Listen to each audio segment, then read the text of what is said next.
doubts linger after Florida's Scott pitches biggest budget. New York, Reuters, after deep cuts in spending for Florida schools and other public programs following the Great Recession, outgoing Republican Governor Rick Scott this month proposed an $87.4 billion budget he says boosts spending on some depleted services to record levels. Despite Scott's meaty 2018 to 2019 budget recommendation, which is about $2.4 billion above current spending, advocates for Florida public education, environment and affordable housing remain skeptical the new plan would go far enough. It doesn't move Florida schools out from the bottom when compared to other states, said Mark Pudlow, spokesman for the Florida Education Association, the state's teachers union. Florida's public school per pupil spending sank from a peak of $7,126 in the 2007 to 2008 budget to a post-recession low of $6,217 for the 2011 to 2012 year. In his latest proposal, Scott recommended increasing funding to $7,176 per student, a $50 rise above record-high per-student funding. Florida has more than 2.7 million students enrolled in its public K-12 schools. Pudlow said he welcomed the governor's increases, but support for Florida education was still lagging far behind most of the United States. The nationwide per-student spending average was $11,392 in 2015, according to the most recent U.S. Census Bureau data available.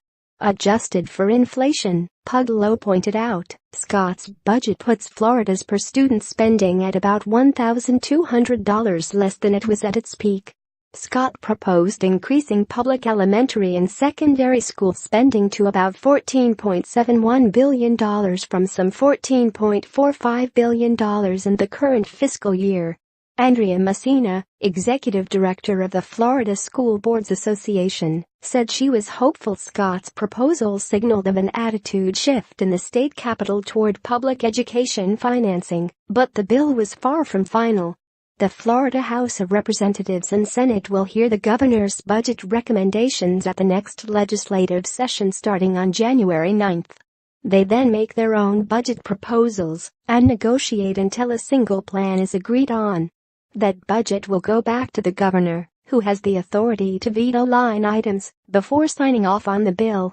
Scott has also proposed $180 million in cuts to taxes and fees and asked for sharp increases in spending on departments, including corrections, which would see more than 500 added jobs under the plan. The budget for environmental protection would surge to more than $1.7 billion from $1.48 billion in the current year, making it among the budget's biggest gainers. Florida Everglades restoration would be among the environmental projects to receive an infusion of funds. That's one place where we're happy, although the devil is in the details, said Frank Jackalone, director of Sierra Club Florida. Jackalone said he was concerned the state would continue to cut environmental rules enforcement and to take from earmarked funds intended for the environment to spend on other government programs. State Representative Carlos Smith, a Democrat who represents a Central Florida district seeing an influx of residents fleeing from hurricane-battered areas, including Puerto Rico, said he opposed Scott's budget proposal on affordable housing. Under the plan, overall spending on affordable housing would rise, Smith said, but it would also include a rate of nearly $92 million on trust funds earmarked for affordable homes. We don't know what to do. People are sleeping in cars, Smith said of storm evacuees, namely Puerto Ricans fleeing the bankrupt and hurricane-battered U.S. Commonwealth. Reporting by Lila Kearney, editing by Daniel Bases and Jonathan Otis.